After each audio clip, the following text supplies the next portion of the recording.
ఓం మహాగణాధిపతయే నమః. ఓం గురుభ్యో నమః. ఓం శ్రీమాత్రే నమః. పరమేశ్వర స్వరూపమైనటువంటి జ్యోతిష, వాస్తు మరియు ఇతర అనేకమైనటువంటి శాస్త్రములను మనకు అందించినటువంటి మహర్షులకి నమస్కారం. హయగ్రీవ హయగ్రీవ హయగ్రీవేతి యో వదేత్ తస్స నిస్సరతే వాణి జనుకన్యా ప్రవాహవత్. అరుణాం కరుణాతరంగితాక్షీం ధృతపాశాంకుశపుష్పబాణచాపాం అనిమాదిభిరావృతాం మయూకైః అహమిత్యేవ విభావయే భవానీం. శ్రీమాత్రే నమః.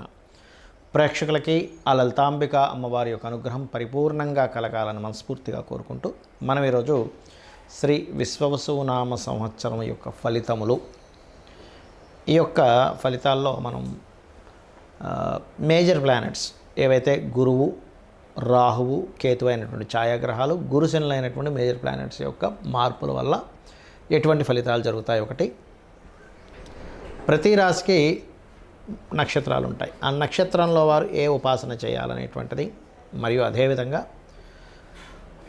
విశ్వవసునామ సంవత్సరం ఉగాది అనగానే మనం చూసేది ఏమిటి, ఎప్పుడు కూడా ఏ కొత్త సంవత్సరం వచ్చిన పంచాంగంలో ఆదాయం ఎంత ఉంది, వ్యయం ఎంత ఉంది, రాజ్యపూజ్యం అంటే మనల్ని మెచ్చుకునే వాళ్ళ సంఖ్య ఏంటి, మనం అవమానం పడేటువంటి ఏమిటి, ఏ రంగాల్లో మనం అవమానపడతాము అనేటువంటి విషయాలు తెలుసుకుంటూ, ఈ యొక్క విషయాల్ని చెప్తుంది నేనైనప్పటికీ కూడా చెప్పిస్తుంది సాక్షాత్ లలితామ్మవారిగా భావిస్తూ ఒక్కొక్క రాశి గురించి, లగ్నం తెలిస్తే ఇంకా బెస్ట్ లగ్నం గురించి మనం తెలుసుకుందాం. తులా లగ్నము, తులారాశి.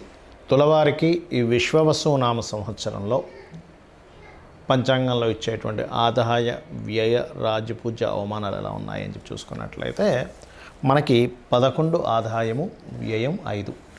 పర్లేదు, అంటే ఒక 11 లక్షలు సంపాదిస్తే సంవత్సరానికి 5 లక్షలు ఖర్చు అవుతుందంటే ఒక 6 లక్షలు మిగులుతాయని అర్థం. అంటే రఫ్గా చెప్తున్నాను మీకు. అది అన్నీ సంపాదించాలని లేదు, కోట్లు సంపాదించే వాళ్ళు ఉంటారు, వేలు సంపాదించే వాళ్ళు ఉంటారు. అదేవిధంగా రాజ్యపూజ్య అవమానం కనుక తీసుకుంటే 2గా ఉంది, అంటే చాలా తక్కువగా ఉంది. అంటే మనల్ని మెచ్చుకునే వాళ్ళ సంఖ్య తక్కువే, అవమానించే వాళ్ళ సంఖ్య తక్కువే. కాకపోతే ఎప్పుడు కూడా ఒక పేరు ప్రఖ్యాతలు రావడం వల్లే మనిషి ఎదుగుతాడు. కాబట్టి తులవారికి రాజ్యపూజ్యం పెరగాలంటే ఏం చేయాలి? ఫస్ట్ ఆఫ్ ఆల్ ఇక్కడ రాజ్యపూజ్యం పెరగడానికి అసలు ఎంత స్కోప్ ఉంది, ఎప్పటి వరకు జాగ్రత్తగా ఉండాలి అని చెప్పి చూసుకున్నట్లయితే తులాలగ్నం నుంచి దశమస్థానంలోకి నీచబడ్డ కుజుడు వస్తున్నాడు. అంటే ఇక్కడ ఫస్ట్ మనకి రాజ్యస్థానంలో ఉండే గ్రహాలు రాజ్యపూజ్యాలను పెంచుతాయి, గుర్తుపెట్టుకోండి.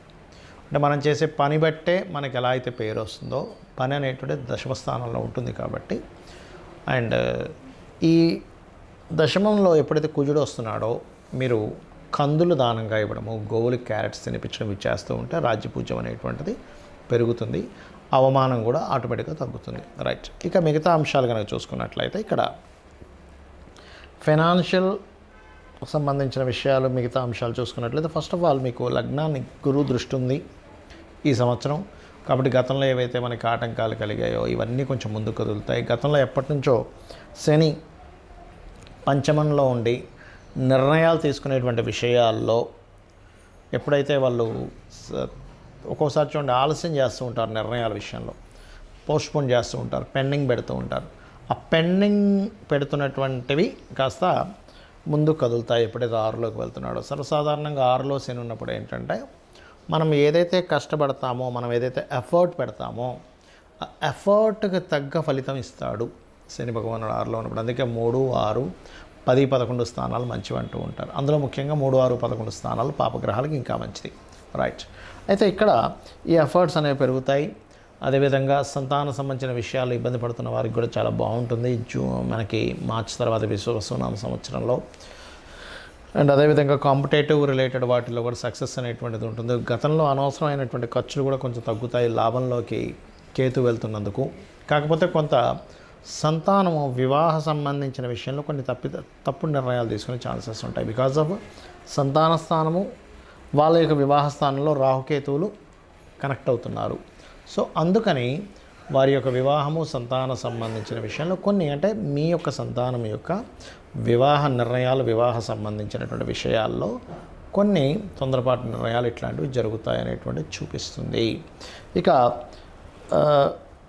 ఫైనాన్స్ అంటే ముఖ్యంగా ఏదైనా ఒక ప్రాపర్టీ కొనుక్కుందాము లేదా గృహం కట్టుకుందాము అనుకునేటువంటి వారికి అప్పు లభించేటువంటి యోగం నడుస్తుంది. అలాగే ఏదైనా కొత్త ఇన్వెస్ట్మెంట్స్ వీలైనంత మటుకు కేతు మారిన తర్వాత చేయండి. ఆ కేతు జూన్ నుంచి మారుతున్నాడు. అదేవిధంగా ఇక్కడ ఈ తులారాశిలో ఉండేటువంటి నక్షత్రాలు కనుక చూసుకున్నట్లయితే చిత్త 3-4 పాదాలు, స్వాతి, విశాఖ 1-2-3 పాదాలు ఉంటాయి. చిత్తా నక్షత్రం వారు వీలున్నప్పుడల్లా కూడా కాస్త లక్ష్మీ నరసింహస్వామిని ధ్యానం చేసుకుంటే చాలా మంచిది. ధ్యానం వల్ల మనకి అంటే ఒక నామాన్ని జపిస్తూ ధ్యానం, ఊరికి అట్లా ధ్యానం కాదు, నామాన్ని జపిస్తూ ధ్యానం మంచి ఫలితాలు ఇస్తుంది, గుర్తుపెట్టుకోండి. సో చిత్తా నక్షత్రం 3-4 పాదాల వారు ఓం లక్ష్మీ నరసింహస్వామియే నమః. స్వాతి నక్షత్రం వారు ఓం శ్రీమాత్రే నమః చేసుకోవచ్చు, లేదా ఓం దుమ్ దుర్గాయ నమః. విశాఖ 1-2-3 పాదాల వారు ఎక్కువగా ఓం దక్షిణామూర్తి అయ్యే నమః అని చెప్పి చేసుకున్నట్లయితే అన్ని విధాలా మీకు బాగుంటుంది. అయితే సహజంగా తులారాశి వారు ఏం చేయాలి, తులాలగ్నం వారు ప్రధానంగా చేసుకునేటువంటిది ఏమిటంటే ఇక్కడ కాళికా అమ్మవారి యొక్క ఆరాధన మరియు దుర్గా ఆరాధన చేసుకోవడం అన్ని విధాలా మంచిది. అయితే ఇక్కడ మొదటి 2 నెలలు కాస్త కెరియర్ సంబంధించిన విషయంలో ఇబ్బంది ఉందని చెప్పుకున్నాం కాబట్టి ఆ టైంలో 2-3 నెలలు విశ్వవసు నామ సంవత్సరం ఎంటర్ అవ్వగానే మార్చ్, ఏప్రిల్, మే సమయంలో కాస్త మీరు ఓం శ్రీమాత శ్రీ మహారాజ్ని శ్రీమత్ సింహాసనేశ్వరి నమః అనే నామస్మరణ చేయండి, అన్ని విధాలా బాగుంటుంది. మరియు అదేవిధంగా విష్ణు ఆలయంలో ఏమైనా సేవ చేస్తుండండి, అనవసరం ఖర్చులు తగ్గుతాయి. అలాగే కాంపిటీషన్ రిలేటెడ్ వాటిలో ఎట్లాగో గెలుపు ఉంది మీకు, 6లో శని సంచారం జరుగుతున్నందుకు. ఇక మీరు నిత్యము కాళికా అమ్మవారి ఆరాధన చేయడం వల్ల చక్కటి ఫలితాలు మీరు పొందుతారు. కొంతమందికి జాతకం ఉంటుంది, కొంతమందికి ఉండదు, కొంతమందికి రాసి తెలుస్తుంది, తెలియదు. అలాంటప్పుడు వారేం చేసుకోవాలి, ఈ గ్రహాల యొక్క మార్పు వల్ల చూసుకున్నట్లయితే మీకు ఎక్కువగా ఆటంకాలు కలుగుతున్నాయి లైఫ్లో, గణపతిని ఆరాధించండి. ప్రతిదీ ఆలస్యం అవుతుంది. గోవుకి బెల్లం తినిపించడము, నువ్వులు దానంగా ఇవ్వడము, నూనె ఏదైనా దీపారాధనకు వాడేటువంటి నూనెని శివాలయంలో ఇవ్వడం చేయండి. ఎక్కువగా నాకు భయం వేస్తుందండి, ఏదో భ్రమ, ఏదో జరగబోతుందని అనిపిస్తుంది అన్నప్పుడు లలితా సహస్రనామాల్లో ఓం కనకాంగద కేయూర కమనీయ భుజాన్వితాయే నమః అని నామస్మరణ చేయండి, ఖచ్చితంగా బాగుంటుంది. అయితే ఇక్కడ ఈ శని యొక్క మార్పు వల్ల ఈ సంవత్సరం మనకి మీనంలోకి మారుతున్నందుకు కొంతమందికి ఏలినాటి శననో, కొంతమందికి అష్టమ శననో, అర్ధాష్టమ శననో జరుగుతూ ఉంటుంది. కానీ ఒకటి విషయం గుర్తుపెట్టుకోవాల్సింది ఏంటంటే ఎప్పుడూ కూడా శని భగవానుడు మార్పు మీకు అష్టమ, అర్ధాష్టమ, ఏలినాటి శనలు ఇచ్చినా ఎక్కడ మీ జీవితాన్ని ఆపడు, గుర్తుపెట్టుకోండి. కర్మకారకుడు, ఆయన ఏ కర్మ ఇవ్వాలో అది అందిస్తాడు. నేను చాలా వీడియోల్లో ఒక 10 సంవత్సరాల నుంచి చెప్తూ వస్తున్నా. ఏమంటే ఏలినాటి శని ఉన్నప్పుడే స్వర్గీయ ఎన్టీ రామారావు గారు సీఎం అయ్యారు, మోడీ గారు పీఎంగా ఉన్నారు. అదేవిధంగా జగన్ విషయం కావచ్చు, చంద్రబాబు నాయుడు గారి విషయం కావచ్చు, చాలామంది ఉదాహరణలు చెప్పాను. రాజకీయ నాయకులు అంటే ఏమిటి, వాళ్ళు సీఎంలు పీఎం అవ్వగాలేంది మనం చేసే చిన్న చిన్న జాబులు, చిన్న చిన్న బిజినెస్లు ఆగుతాయా, శ్రమనిస్తాడు అనే పాయింట్ ఆఫ్ వ్యూలో ఉండాలి.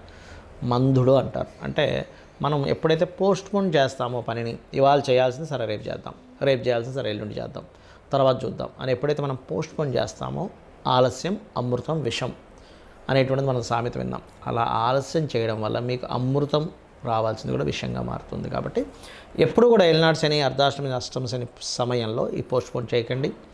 మధ్యాహ్నం నిద్రపోకండి. అదేవిధంగా వీలైతే ఉదయం సాయంత్రం దీపారాధన చేయండి. వీలైతే కాదు, వీలు చేసుకొని చేయండి.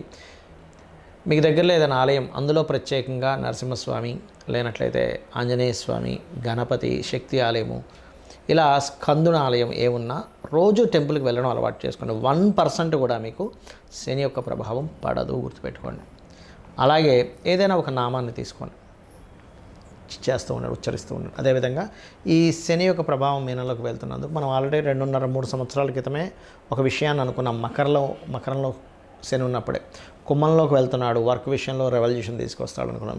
ఒక రెవల్యూషన్ వచ్చింది. మీనం నుంచి అలాగ మేషంలోకి వెళ్ళేసరికి ఆల్మోస్ట్ అందరూ కూడా ఉద్యోగం ఒకటే కాకుండా ఇంకొక సైడ్ మనం ఏం చేయగలము, మనకున్న టాలెంట్ ఏంటి, బాగా పాడగలమా, బాగా ఫుడ్ వండగలమా, లేనట్లయితే బాగా మనం బొమ్మలు గీయగలమా, లేనట్లయితే మనలో ఏదైనా సాఫ్ట్వేర్ స్కిల్స్ ఉన్నాయా, టీచింగ్ స్కిల్స్ ఉన్నాయా, ఎనీథింగ్ మనలో ఒక స్కిల్ ఉంటుంది. ఆ స్కిల్ ఏంటో తెలుసుకొని సొంతంగా ఏదైనా ఓన్గా చేసుకునే డెవలప్ చేసుకోవాలి. బికాజ్ ఆఫ్ న్యాచురల్గా శని కర్మ అంటే వృత్తి కారకుడు. వృత్తి విషయంలో అనేకమైన మార్పులు రాబోతున్నాయి. కాబట్టి మీ ఒక దగ్గర జాబ్ చేయడం ఒక ఎత్తు అయితే మీరు ఓన్గా ఏం ఎర్న్ చేయగలరు, ఓన్గా ఏం చేసుకోగలరు, దాన్ని డెవలప్ చేసుకోండి అని చెప్తున్నాను. ఇప్పుడు కూడా అదే మాట చెప్తున్నాను. బికాజ్ ఆఫ్ శని యొక్క ప్రభావం అటు వెళ్తుంది. మీరు చూస్తూ ఉండండి, మనం 2-3 సంవత్సరాల నుంచి విషయం చెప్తున్నాం, మారుతూ వస్తుంది. సో ఈ విషయంలో చాలా కేర్గా ఉంటూ డెవలప్ చేసుకొని, ఈ డెవలప్మెంట్స్లో మీకు ఒకవేళ బిజినెస్ డెవలప్ అవ్వాలి అని అనుకుంటే, లేదా ఉద్యోగం లేదు ఉద్యోగం రావాలి అనుకునేవారు ఒకటే ఓం శ్రీమాతా శ్రీ మహారాజ్ని శ్రీమత్ సింహాసనేశ్వరి నమః లేదా ఓం మాణిక్య మకుటాకార జానుద్వయ విరాజితాయ నమః. ఈ 2 నామాలు కూడా ఉద్యోగ అవకాశాలు, ఉద్యోగంలో డెవలప్మెంట్స్ని ఇస్తాయి. కానీ లేదండి నాకు వ్యాపారం అభివృద్ధి అవ్వాలనుంది అంటే అద్భుతమైన నామం ఉంది లలిత సహస్రనామాల్లో. అదేమిటి అంటే ఓం ఇంద్రగోప పరిక్షిప్త స్మరతూనాభజంగికాయే నమః అని చేసుకోండి. అన్ని విధాలా మీకు బాగుంటుంది. ఆ లలితాంబిక అమ్మవారి యొక్క అనుగ్రహం పరిపూర్ణంగా కలగాలని మనస్ఫూర్తిగా మరోసారి కోరుకుంటూ శ్రీమాత్రే నమః. అందరికీ కూడా విశ్వవసు నామ సంవత్సర శుభాకాంక్షలు.